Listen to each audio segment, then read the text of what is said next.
dapatlah kita banyak masalah sebenarnya yang dihadapi oleh umat kan gitu ya. Masalah keadministrasian pemerintahan, kependudukan, masalah ekonomi udah pasti, masuk masalah pendidikan gitu. Di wilayah nih komunitas Hindu nih, makin sedikit tokoh yang pintar, nggak boleh lebih dari 3 atau bahkan 5 itu, pasti berhasil. Hubungannya apa Pak? Mereka berantem sendiri kalau pintar. Kunci yang penting tentu saja dana harus ada. Ya dana. Berarti yayasan memang harus bergerak cepat pendanaan. Yang kedua pendampingan. Pendampingan itu sangat-sangat penting. Yaitu. 2 ini ada selesai sebenarnya. 2 ini selesai. Ya, yang lain tinggal inisiatif wilayah itu kan pendamping itu bisa men-trigger nih. Ya, memotivasi, mentoring gitu. Itu akan bergerak. Umat umumnya sangat welcome dibantu. Yang ketiga tuh fokus.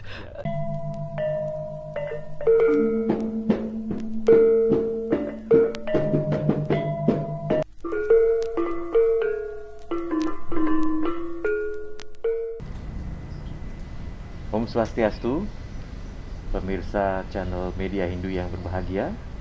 Kita berjumpa lagi di obrolan Dharma Media Hindu. Kali ini bersama saya Ananta Wijaya yang akan memandu obrolan Dharma kita kali ini. Pemirsa, semoga kita semua dalam kondisi yang baik, sehat, selalu berbahagia. Dan jangan lupa ikuti terus protokol kesehatan ya untuk bersama-sama kita menjaga diri kita. Baik, di obrolan Dharma kali ini seperti biasa ada tamu yang berkunjung ke kantor Media Hindu, bertemu ngobrol-ngobrol. Kali ini kita akan ngobrol tentang aktivitas pemberdayaan umat. Jadi ini adalah satu aktivitas yang banyak sekali dikerjakan oleh umat-umat Hindu di mana saja, saling bantu, saling support di berbagai bidang, di banyak tempat ya. Kali ini sudah datang salah satu tamu dari umat kita, Bapak Made Gede Mahardika. Selamat pagi Pak. Pagi. Swastiastu. Om Swastiastu.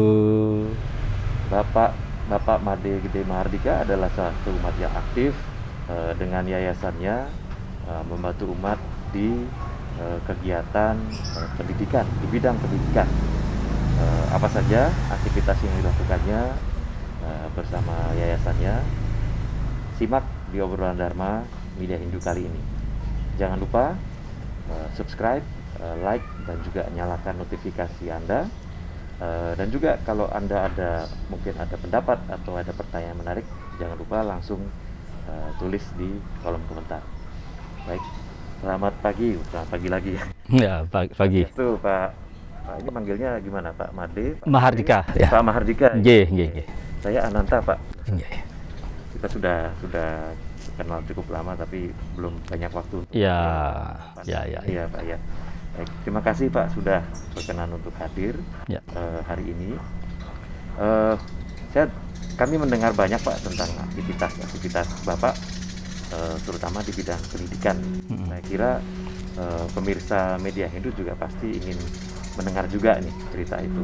Itu sangat menarik. Tapi sebelumnya kita buka masker dulu Pak. Boleh. Di sini kita menjaga jarak juga supaya aman. Oke. Baik Pak, mungkin boleh diberikan cerita singkat dulu kegiatan pendidikan apa ini yang dilakukan oleh Bapak dan timnya dan rekan-rekan. Silakan Pak. Baik, terima kasih. Saya sampaikan panganjali kepada pemirsa dulu. Om Swastiastu. Oke, terima kasih Dek Ananta.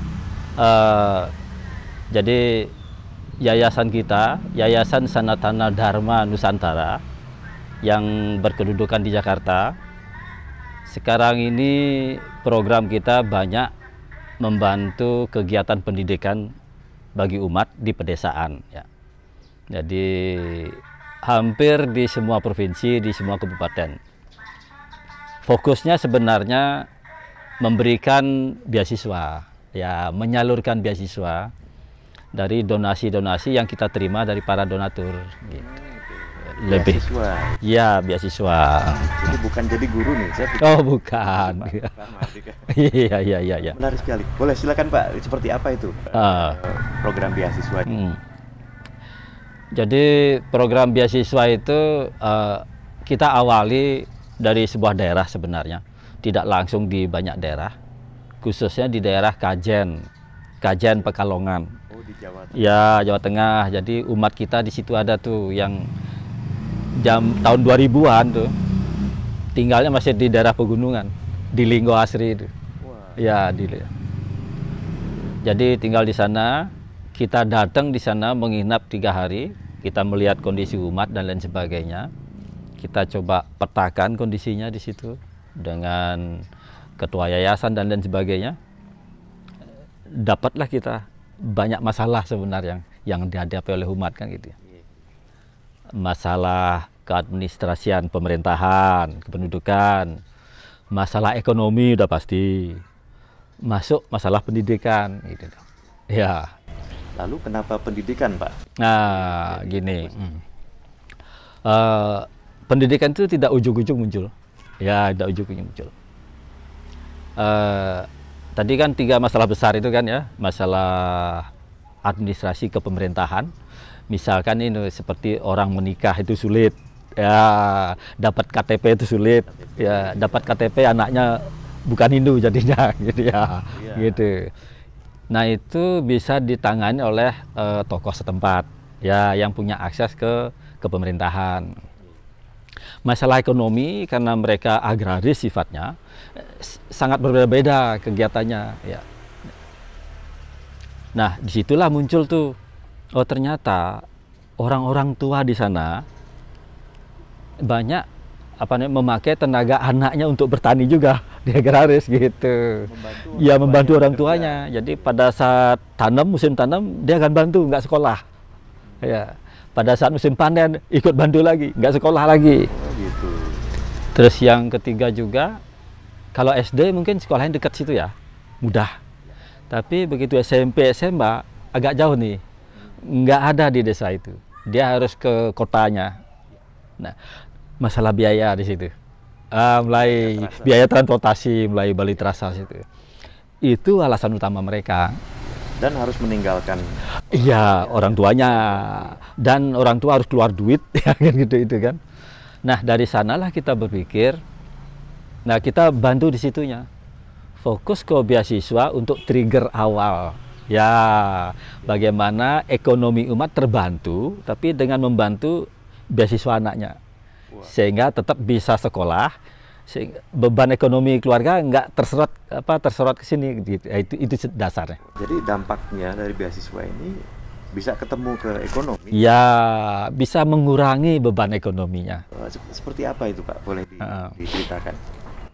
Jadi waktu program beasiswa itu kita mintalah tokoh umat setempat ya, yang mereka percaya, khususnya sebenarnya yang punya akses ke pendidikan, bahkan yang sudah jadi guru-guru agama waktu itu ya.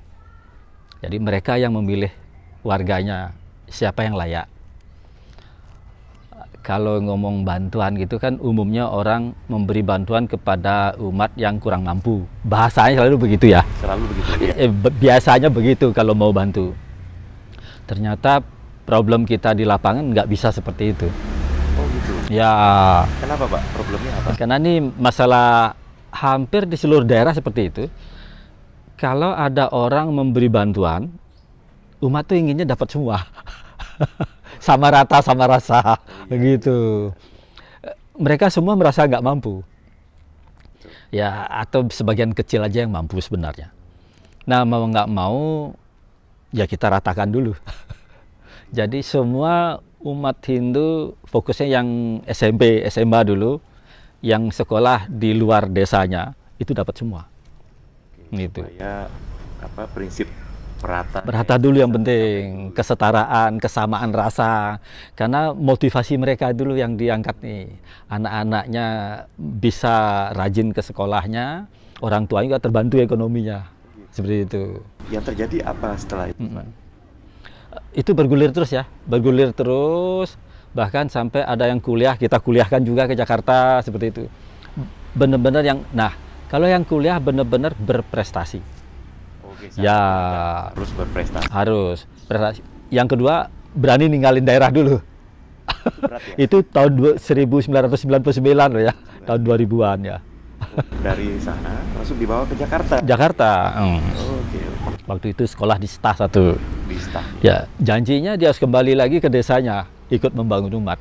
Oh, Iya, gitu kan. Betul. Nah, ini program ini bergulir lah ya. Dengan tokoh setempat yang mentoring lah, mendampingi. Semua kegiatan pemberian itu di pura adanya. Jadi kita berharap dengan memberikan beasiswa, mereka termotivasi dan kegiatan di pura juga jalan. Sosialnya masuk di situ, dampak sosialnya. Saya sekarang saya paham kenapa disebutnya trigger tadi. Ya, Hanya memicu sesuatu. betul. Kalau boleh tahu sejak kapan itu diinisiasi Oke. Pak Mardika kegiatannya?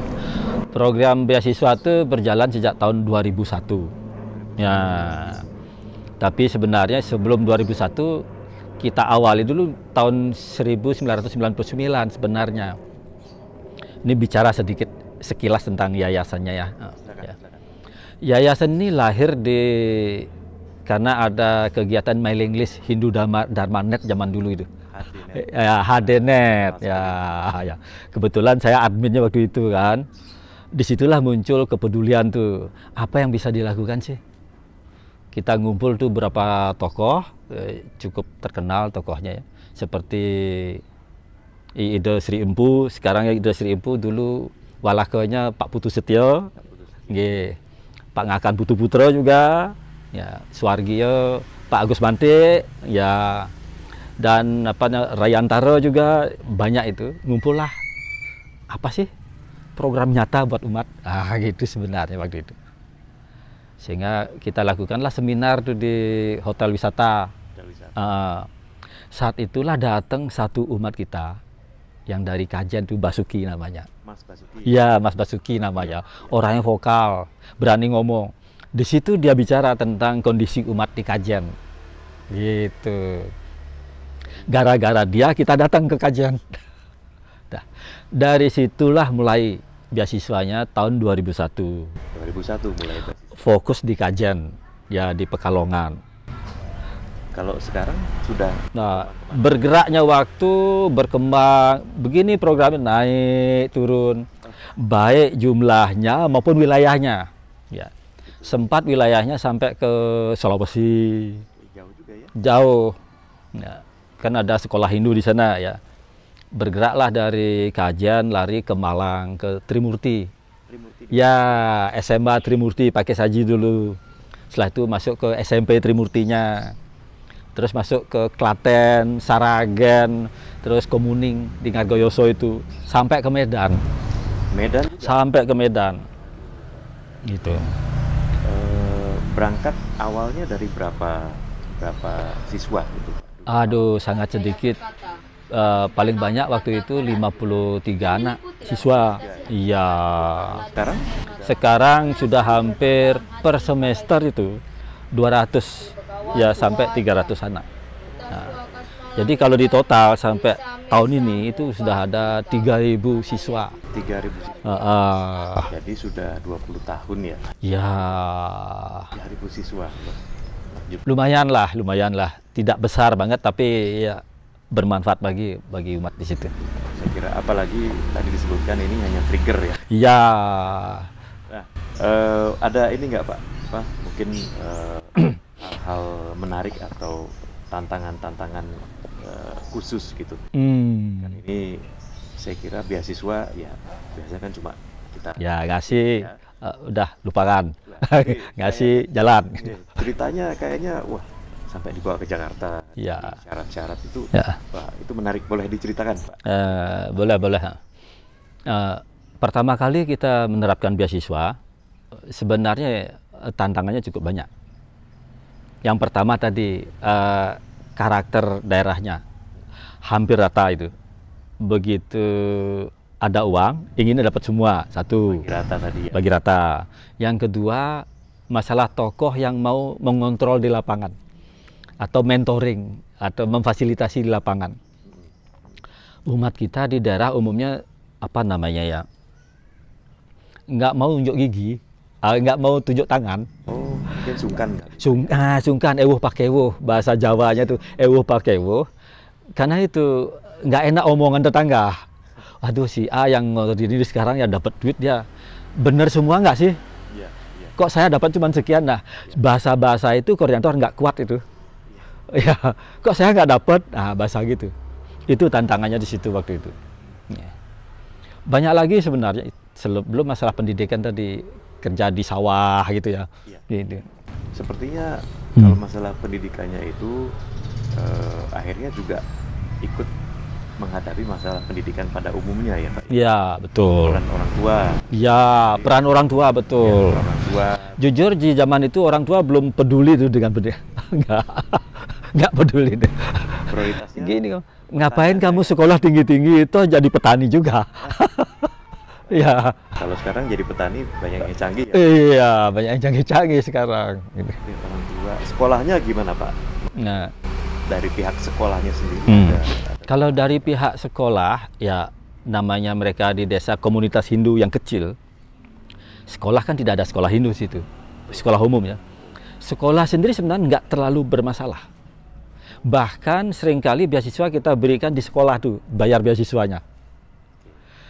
Jadi langsung pimpinan daerah itu datang membayarkan beasiswa. Di situ kayak ada promosi sedikit. Oh, ini umat Hindu tuh diperhatiin loh. Ada yang merhatiin.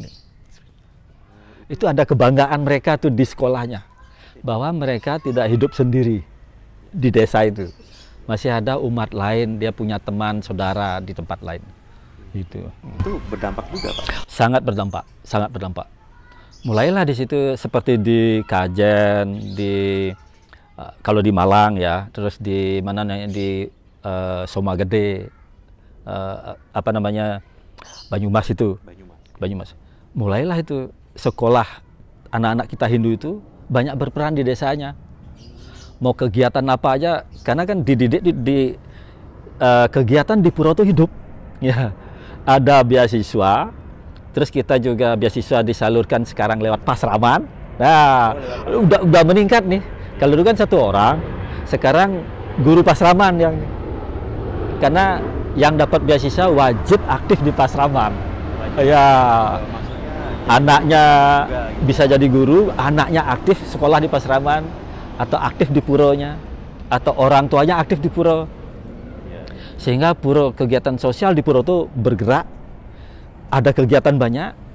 Kegiatan ini mereka siap di desa juga. Kegiatan 17-an apa tuh mereka terlibat banyak itu. Kegiatan keseniannya. Ya. Jadi boleh dibilang ya sudah bisa mewarnai itu anak-anak kita yang di Kajen, di Banyumas itu, di kecamatan lah, minimal kecamatan udah mulai mewarnai. Iya. Bagus sekali. Iya. Wah, ini bergerak dia itu. Ya, gitu.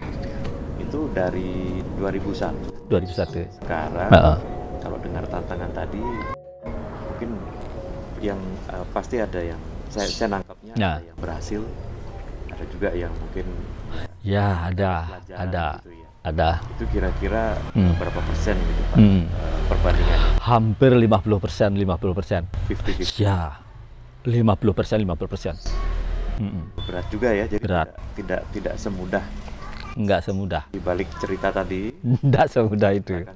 Ya, ternyata yang berhasil tuh, ini nih mungkin pemirsa juga paham itu. Yang berhasil justru makin sedikit orang pintar pasti berhasil. Ayo. Bisa gitu, Pak. Di wilayah nih komunitas Hindu nih, makin sedikit tokoh yang pintar, nggak boleh lebih dari 3 atau bahkan 5 itu, pasti berhasil. Hubungannya apa, Pak? Mereka berantem sendiri kalau pintar. Oh gitu. Karena ini maaf kata ya, saya ya kalau di cut nanti boleh, di Sragen kita gagal, di Klaten kita gagal. Ya. Gunung Kidul pun sekarang hilang. Nah, itu saya kira itu hal yang kita harus terbuka ya. Komunitas itu risiko hasilnya kalau nggak berhasil ya gagal ya. Tinggal pelajarannya apa ya? Ya, gitu pelajarannya, betul pelajarannya ya. Jadi saya terpikir mungkin pemirsa umat Hindu juga banyak nih yang aktif di inisiatif-inisiatif serupa seperti Pak Mahardika dan kawan-kawan. Mungkin bisa jadi di berbagai bidang, salah satunya pendidikan juga saya rasa banyak ya. Ya. Kira-kira pasti juga menghadapi tantangan seperti tadi. Bisa jadi beda juga ya tantangan. Ya. Dari yang gagal-gagal ini, kira-kira pelajaran-pelajarannya apa saja Pak Mahardika yang mungkin bisa dibagikan ke umat yang juga punya inisiatif serupa? Ya. Oke. Jadi saya lebih senang mengambil pembelajaran dari yang berhasil. Ya, karena itu sudah terbukti. Otomatis yang berhasil ini sebenarnya menunjukkan kenapa dia gagal. Gitu ya. Gitu. Silakan. Jadi seperti daerah yang berhasil itu seperti Kajen, terus di Malang, terus di mana lagi itu di Banyumas, Kemuning itu cukup berhasil. Faktor pertama adalah ada pendampingan yang intens dari kita di awal-awal ya. Pada saat kita memberi, jadi harus rutin kita datang minimal setiap 6 bulan. Karena dia beasiswanya semesteran, jadi tiap 6 bulan kita datang ke sana. Tiap 6 bulan? Tiap 6 bulan, di awal-awal tahun itu ya, sampai 3 tahun, 4 tahun, tiap 6 bulan datang ke sana. Kenapa Pak harus didampingi terus? Mendampingi kontak person yang ada nih, memperkuat dia, agar kontak person ini dipercaya oleh masyarakat.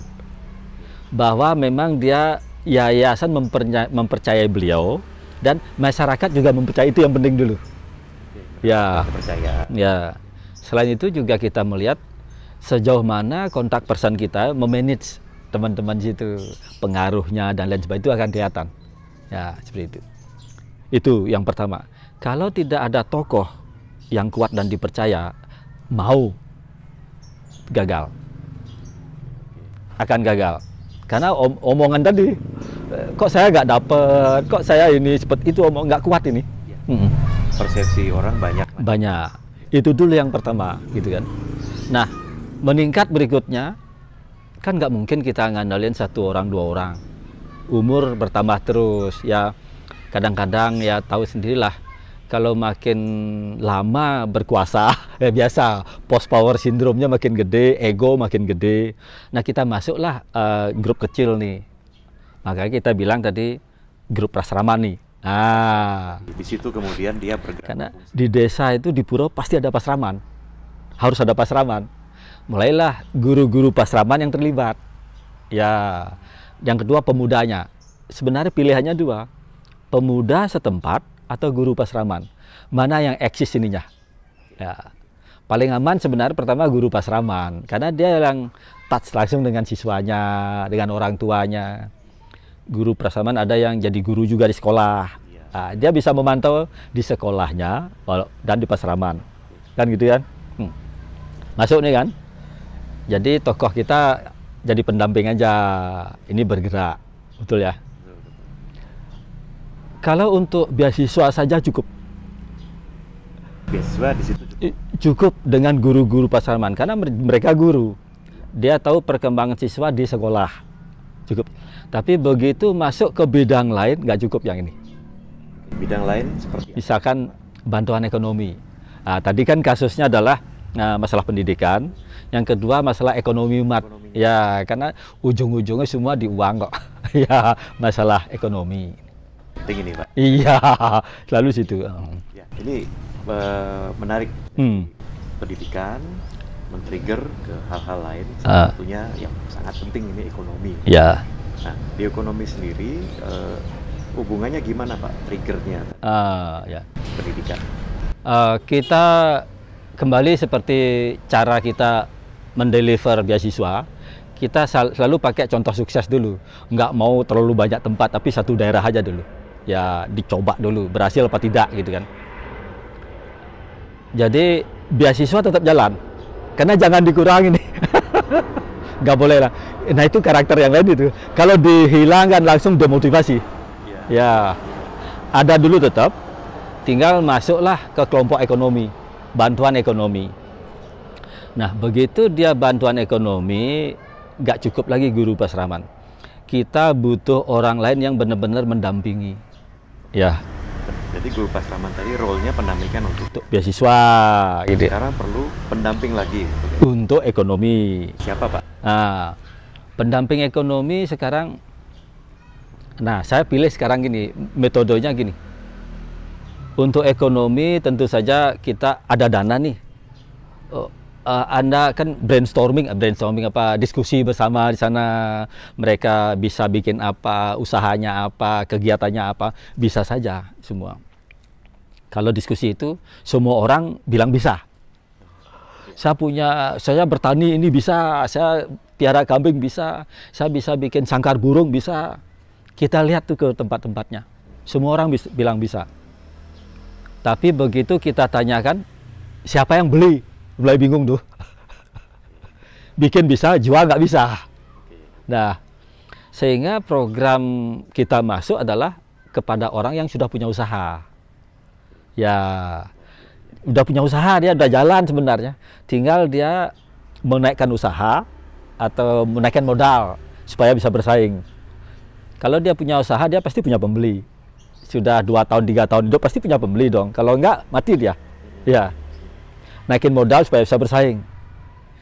Ini kita trigger dulu, tapi kita minta supaya dia menularkan kepada yang lain. Ini masih susah nih. Oh, gitu. Ya. Kan dilihat sama yang lain. Dananya ini balik, kita bawa dana ini ke sini, ke tempat temannya, dan dia belajar dari sini. Harapannya, karena kita bilang nih dana bergulir, kalau beasiswa kan kayak nyoh guys, selesai. Kalau ini harus dikembalikan modalnya. Untuk yang lain? Untuk yang lain. Harapan kita, orang yang kita jadikan contoh tadi punya beban sosial harus mengembalikan ini. Karena kalau dia berhasil, dia akan berhasil juga menularkan tempat yang lain. Kalau dia gagal, nggak turun lagi dananya. Ada beban itu sebenarnya. Nah, ini belum, jujur aja ini belum berhasil. Itu mentoring tadi yang belum ada kita yang intens mendampingi mereka. Secara mandiri yang sudah punya usaha udah berhasil. Yang kita berhasil itu di Sragen kita berhasil itu. Terus di Gunung Kidul kita berhasil. 2 tempat itu kita berhasil. Dana sudah kembali. Gitu. Berarti kalau saya dengar tadi di awal ditanyakan yang beli siapa. Itu seperti di-assess dulu Pak ya? Iya, betul, asesmen. Layak nggak ya? Bukan layak, mampu nggak ya. Yang penting dia bisa jual dulu. Karena kalau tidak jalan, dananya nggak bergulir. Nggak bergulir gitu ya. Bisa membantu yang lain. Betul. Nah, biasanya bentuk-bentuk usaha yang berhasil, Pak Mardika dan kawan-kawan ini apa Pak? Nah, ini untuk bantuan ekonomi.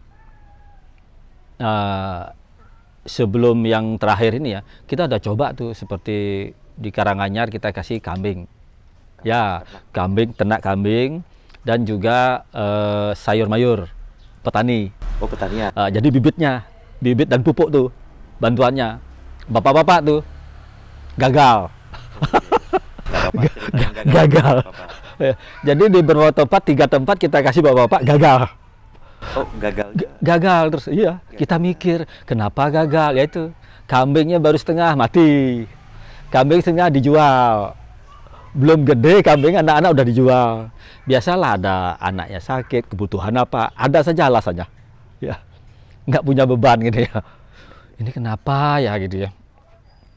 Sehingga kita carilah mindset kita rubah. Kita target ibu-ibu.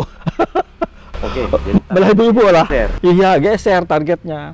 Hasilnya gimana? Nah, waktu itu ini pikiran kita itu, kenapa targetnya ibu-ibu? Kita beranggapan di kayak ekonomi keluarga lah ya. Tulang punggung keluarga kan pasti laki-laki nih, wajib dia cari apapun caranya.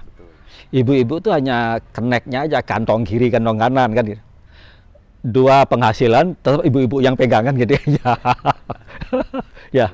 Ya. Dan ibu-ibu lebih disiplin. Ya, lebih disiplin dalam usahanya. Yang kedua, lebih takut sama dosa kalau nggak ngembaliin modalnya. Ya? Banyak itu gitu. Lebih takut ibu-ibunya. Sehingga kita pilihlah ibu-ibu yang jualan sayur mayur keliling, yang sudah jualan memang.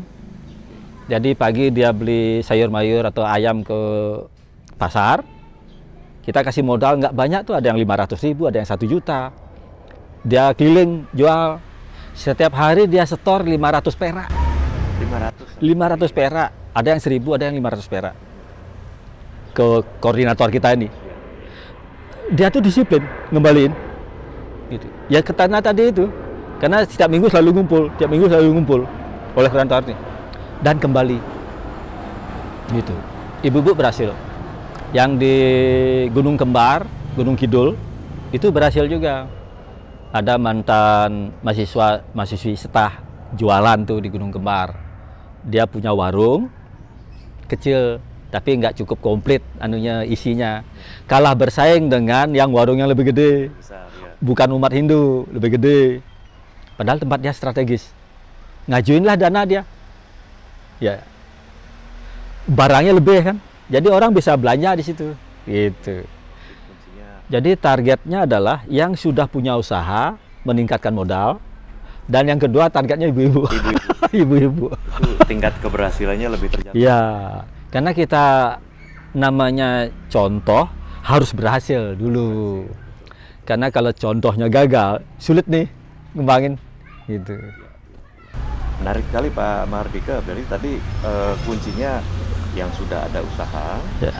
Terus tinggal mengembangkan lagi ya usahanya, jadi tidak dari nol. Terus kedua, ini ibu-ibu dia yang berhasil ya. Oke, itu cerita keberhasilannya. Jadi kalau sudah berhasil, nah pertanyaan berikutnya, berlanjutnya gimana? Ya, ada. Nah inilah masalah berikut yang lebih sulit tuh di situ tuh. Setelah satu berhasil, tadinya harapan kita kan ibu-ibu ini dana kembali, kita kasih lagi dan dia menularkan. Ternyata begitu kita dapat dana dan kita mau kasih, nggak ada yang berani ngambil. Itu satu. Ya, itu satu. Yang kedua, tidak semudah itu. Misalkan kayak magang, kita minta magang. Oke, siapa yang mau usaha ini magang sini? Gimana caranya? Tidak semudah itu. Oh, gitu. Ya. Masih ada tantangan lagi. Ada. Yang berhasil ini pun udah dia harus menularkan sendiri, dengan sendirinya itu juga sulit. Kan masing-masing punya kesibukannya, ada saja alasannya. Itu agak sulit situ. Kalau tidak ada kembali itu pendampingan. Kalau tadi kan beasiswa sudah ada pendamping nih dari guru pasrama. Nah ini pendampingan nih, ini yang masih sulit itu. Jadi sementara saat ini apakah sudah ada inisiatif atau rencana ya kira-kira akan diperbaiki seperti apa gitu? Ya, ada rencana dan sudah ada pembicaraan. Kita sadar karena kita tinggal di Jakarta jauh, tidak bisa setiap saat juga datang ke lokasi. Paling 6 bulan, paling cepat 3 bulan sekali.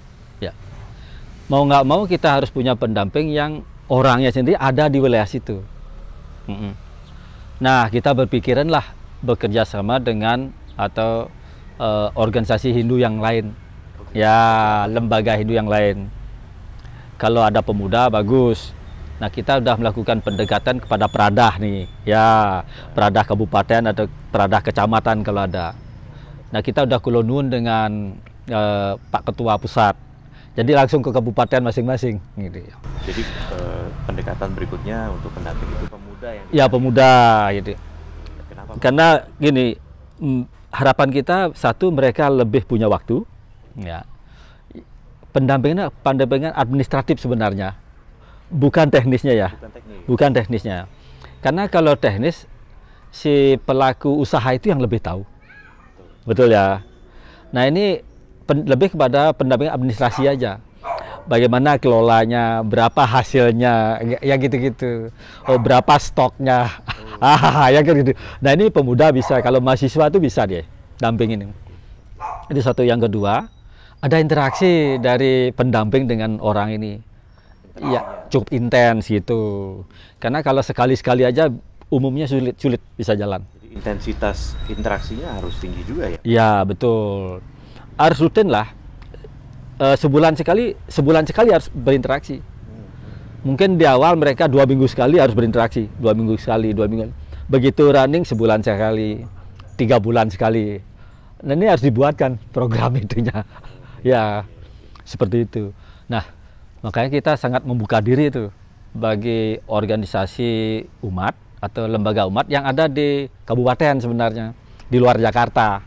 Ya, yang bisa sama-sama berperan gitu. Seperti itu. Wah, semoga rencana berikutnya ini bisa membuahkan hasil yang baik ya. Iya, ya, ya. Bersinergi kita ya, yang di daerah dengan yang di sini, yang pendanaan. Ya. Betul. Ya, pemirsa, mungkin umat Hindu dengan inisiatif serupa atau seperti yang disampaikan tadi organisasi pemuda, perada ataupun organisasi lokal juga bisa. Ya, tuh. Utama yang lokal sebenarnya. Ya, supaya lokalnya hidup ini, bergerak kepemudaannya gitu. Jadi Pak Mahardika dan yayasan ini terbuka untuk bekerja sama, mungkin bisa berbagi berbagi cerita atau berbagi peran gitu juga Pak ya. Betul, betul. Teman-teman atau umat yang punya inisiatif serupa, mungkin juga menghadapi permasalahan yang lain ya. Semakin banyak kita sharing, saya kira semakin banyak pelajaran. Betul ya. Betul. Siapa tahu problemnya sama. Ya, ya. Betul, betul. Semacam bagi-bagi tugas. Betul. Saling memperkuat, bagi-bagi tugas ya. Jadi Pak Mahardika juga bisa belajar dari cerita teman-teman yang lain nanti. Betul. Ya. Jadi mungkin pemirsa atau khususnya tadi organisasi pemuda atau para pemuda lah. Ya, para Kalau pemuda. Anda nonton video ini dan juga mungkin tertarik atau punya inisiatif yang memang sejalan dengan aktivitas Pak Mahardika, jangan ragu-ragu untuk kontak ya mungkin ya. Kontak, kemudian bisa sharing.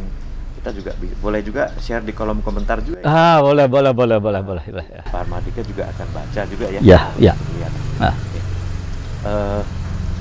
Kalau bisa diringkas mungkin Pak, disimpulkan untuk supaya tujuan atau objektifnya dari inisiatif ini tercapai itu kuncinya yang penting apa Pak? Kunci yang penting tentu saja dana harus ada. Ya, dana. Berarti yayasan memang harus bergerak cepat pendanaan.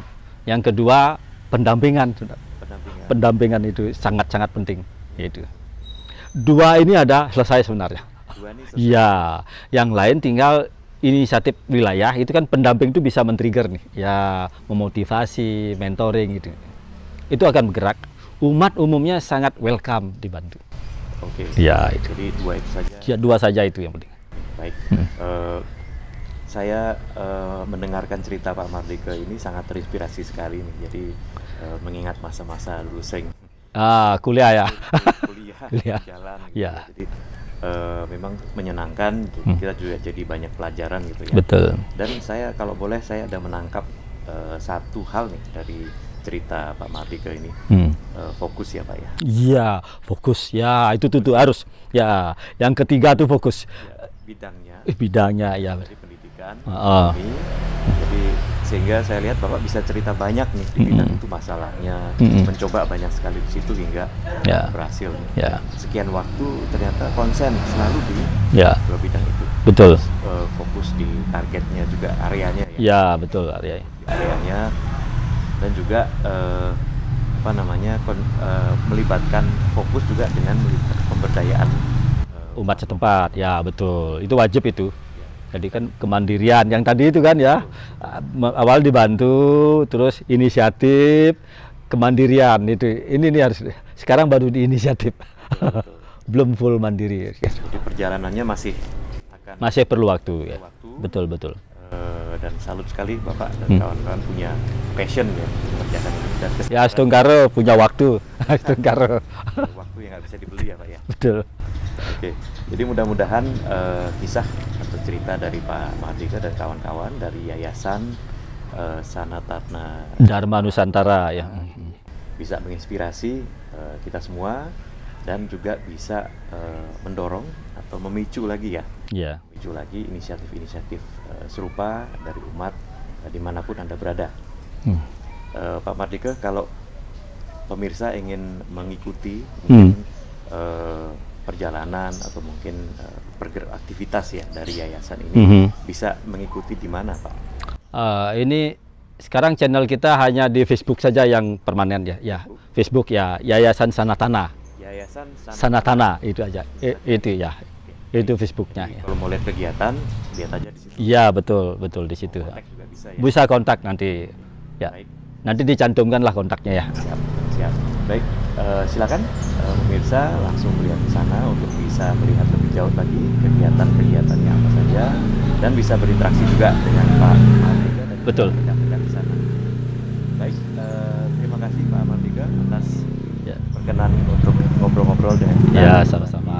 Bisa media itu, semoga apa yang diceritakan hari ini dibagikan bisa menginspirasi dan juga bisa membawa kebaikan bagi kita. Ya, astungkar wignamastu. Mari kita tutup obrolan kali ini dengan Paramasanti. Yeah. Om Shanti, Shanti, Shanti. Om. Kembali pakai maskernya, Pak. Oke.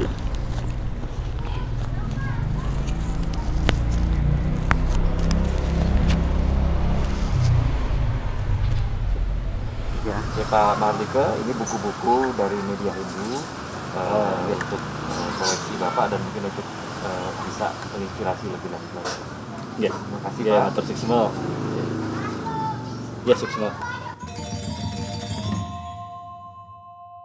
Telah terbit buku Media Hindu terbaru dalam format e-book berjudul Kebajikan Universal Bali, Etika Praktis bagi Orang Muda, karya Ngakan Putu Putra.